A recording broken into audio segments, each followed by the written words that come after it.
আসসালামু আলাইকুম রহমতুল্লাহ। আলহামদুলিল্লাহ, সুম্মা আলহামদুলিল্লাহ। আজ অনেক দিন অপেক্ষা করার পর আমরা ঈদ উল আজহার নামাজ পড়ার জন্য মসজিদে যাচ্ছি, ঈদগাহের দিকে। দেখতে পাচ্ছেন, আজ আমরা গরিব ভরক ধনী সবাই কাঁধে কাঁধে মিলিয়ে ঈদের নামাজ পড়ব। মুসলমানদের দুরা উৎসব, সবচেয়ে জনপ্রিয় উৎসব এবং আল্লাহ তাআলার পক্ষ থেকে বড় নেয়ামত। এটি হচ্ছে ঈদ উল ফিতর, আরেকটি হলো ঈদ উল আজহা। দেখতে পাচ্ছেন আমাদের ঈদগাহের পরিবেশ অনেক সুন্দর এবং যাতায়াতের পথগুলোতে গাছ, সারিবদ্ধ গাছ আছে। দেখতে পাচ্ছেন সবাই দলে দলে আসছে ঈদগাহে। আল্লাহ পাক রব্বুল আলামিনের অশেষ রহমত মেহেরবানি। স্বাভাবিকভাবে গ্রামের অনেক মানুষের সাথে দেখা সাক্ষাৎ হয় না। এই দুইটা আল্লাহ পক্ষ থেকে পাওয়া নেয়ামত। এই দুইটা ঈদের উদ্দেশ্য করে আমাদের এলাকার সবার সাথে কম বেশ সাক্ষাৎ হয়, সবার সাথে দেখা হয়। দেখতে পাচ্ছেন সবাই হুজুর বয়ান করতেছেন, সবাই হুজুর বয়ান শুনতেছে। আল্লাহু আকবার।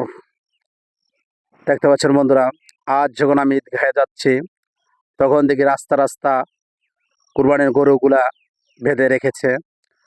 আল্লাহ পাক রব্বুল আলামিন আমাদের জন্য যে নিয়ামত দিয়েছেন মা কুরবানি, আসলে এটা যার শুকরিয়া জ্ঞাপন করে শেষ করা সম্ভব না। আল্লাহ তাআলা অশেষ নিয়ামত এই কুরবানি। দেখবেন কুরবানির আগে পশুটার চোখ দিয়া পানিগুলা গড়ায় গড়ায় পড়তে থাকতাম। ও কি বলে জানি ইমাম থানভী, আজকে তাফসীর আমি দেখলাম ইমাম থানভী বলে গড়ায় গড়ায় পানি ছেড়ে দিয়া বলে, মালিক আমার মতো সৌভাগ্যবান আর কে আছে? তুমি আমার একটা ভালো লোকের বাড়িতে খরিদ করলা। দেখবেন যে এই পশুগুলো কাঁদে, ওই মালিকের টাকার মধ্যে কোনো ভেজাল নাই। ও মালিকের বারিন্দায় বসে বসে কাঁদতে আর বলে, মালিক আমার ভাষা দুনিয়ার কেউ বুঝে না, তুমি বুঝাও। দেখবা কোরবানির একদিন আগে ওর মুখে কোনো খাবার দেয় না, যত দামি দামি খাবার দাও না কিন্তু খায় না। খোল ভুসি দাও খায় না, তাজা ঘাস দাও খায় না।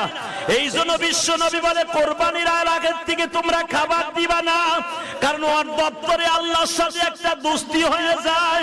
ওর তখন খাবার দেওয়ার দরকার নাই, ওর খাবারগুলো খাওয়াইলে তুমি ধুইতে কষ্ট হবে।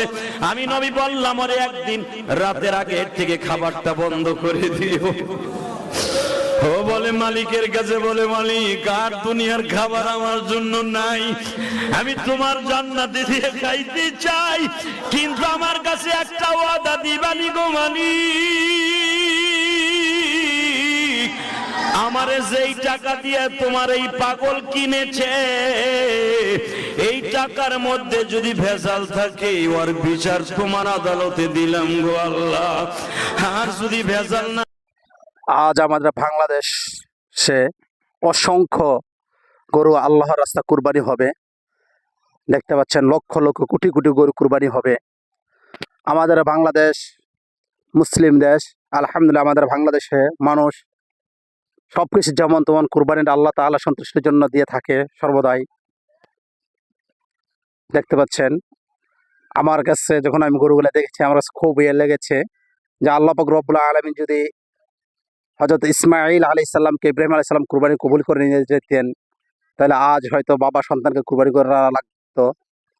তো এই যে আল্লাহ পাক রব্বুল আলামিনের ইহসান, আসলে তো আল্লাহ তাআলা কুরবানি গোশত চান না, রক্ত চান না, কোনো কিছুই চান না। আল্লাহ তাআলা চান বান্দার মনের কি উদ্দেশ্য, আমার তাকওয়া। আল্লাহ তাআলা চান বান্দার মনের তাকওয়া, আসলে অন্য কোনো উদ্দেশ্য নয়। তো আমার ওই কথা স্মরণ হয়, যদি হযরত ইব্রাহিম আলাইহিস সালাম যদি ইসমাঈল আলাইহিস সালামকে কুরবানি করতেন, আজ বাবার হাতে সন্তান কুরবানি হতো। তো এটাই আল্লাহ তাআলার পক্ষ থেকে আমাদের চরম নেয়ামত। এই জন্য বন্ধুরা আল্লাহ পাক রব্বুল আলামিনের সর্বদা শুকরিয়া এবং পাঁচ ওয়াক্ত নামাজ এবং বিশ্বের মুসলমানদের জন্য সবসময় দোয়া। আজ আমরা বাংলাদেশের মানুষ অসংখ্য গরু জব হবে, কত দেশে মুসলমানের সন্তানরা না খেয়ে আছে, অনাহারে আছে। আমরা তাদের জন্য দোয়া করবো ইনশাআল্লাহ। ভিডিওটি আমরা বেশি বেশি শেয়ার করে দেব, অন্য ভাইদেরকে দেখার সুযোগ করে দেব। অনেক কিছু ভিডিও তো ভাইরাল হয় আমাদের দেশের জন্য, এবং ফিলিস্তিন এবং যে সমস্ত দেশে মুসলমানরা কষ্টে আছে, কুরবানি দিতে পারছে না, তিন বেলা খানা তিন মুঠো ভাত খাইতে পারছে না, তাদের জন্য আমরা দোয়া করব ইনশাআল্লাহ। ভিডিওটি বেশি শেয়ার করে দেবেন। আসসালাম।